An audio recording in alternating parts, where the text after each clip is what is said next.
What did your parents teach you as a kid that you didn't realize was actually fudged up until you were older? Upon hearing stories of my childhood, my husband had to break it to me that it was not in fact normal for moms to share their antipsychotic meds, or chill pills, as she would call them, with their young children. I can fully relate to this. Anytime my siblings or I were having a hard time growing up, my mom would have us pop one of her Xanax to put us into an agreeable daze. When I was a teenager, she got her doctor to prescribe me my own 90 tablets of Xanax, which resulted in me being hospitalized for prescription drug abuse and paranoid delusions caused by withdrawal.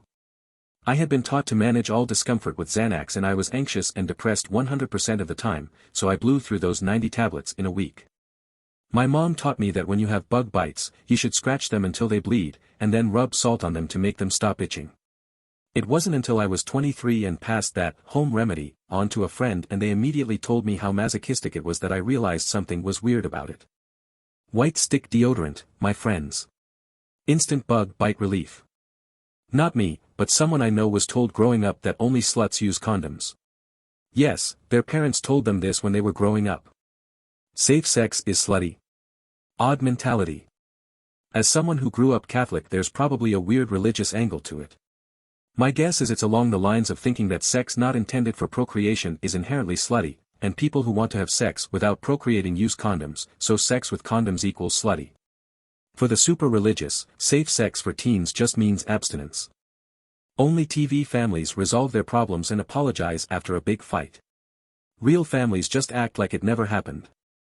Anytime I felt hurt by a conflict with a friend, my parents would tell me to never talk to them again because they aren't real friends anyway. I ghosted all of my best friends thinking it was the right thing to do. Now, I know that real friends talk things out and it makes the friendships even stronger. A very painful realization. I never even considered my parents could have been wrong. Sad face. This one is really sad. My parents told me that I had a limited number of words, and when I got to that limit I would die. I guess it was an easy way to make me shut up. My mom used to say that to me as well. She used to get really mad at me if she felt like I asked a dumb question, and would say that I was making her use possibly her last breath. Like she might need that breath one day and now she's wasted it on me. What an evil thing to say to a child. Definitely not as bad as a lot of these other ones, and I know it wasn't done on purpose to be malicious, but to eat when I was sad or upset. It's easier and faster to tell a kid to go eat something as a distraction than it is to sit down and deal with it, especially if said kid is upset a lot due to living in abusive environments, getting bullied at school, etc.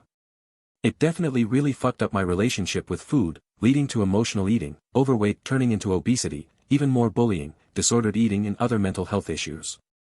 I realized probably 15 years ago that this was an issue / the cause of it, but even though I know that, it's still something I'm working on unlearning.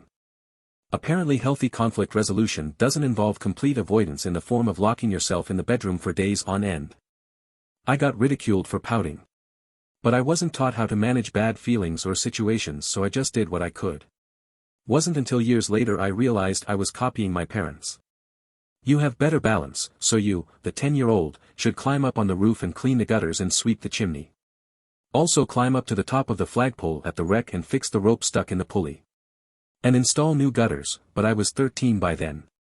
If someone gets in a fight with one of your older brothers, find a brick and hit them in the back of the head. Actually, I knew that was a bit fucked up back then.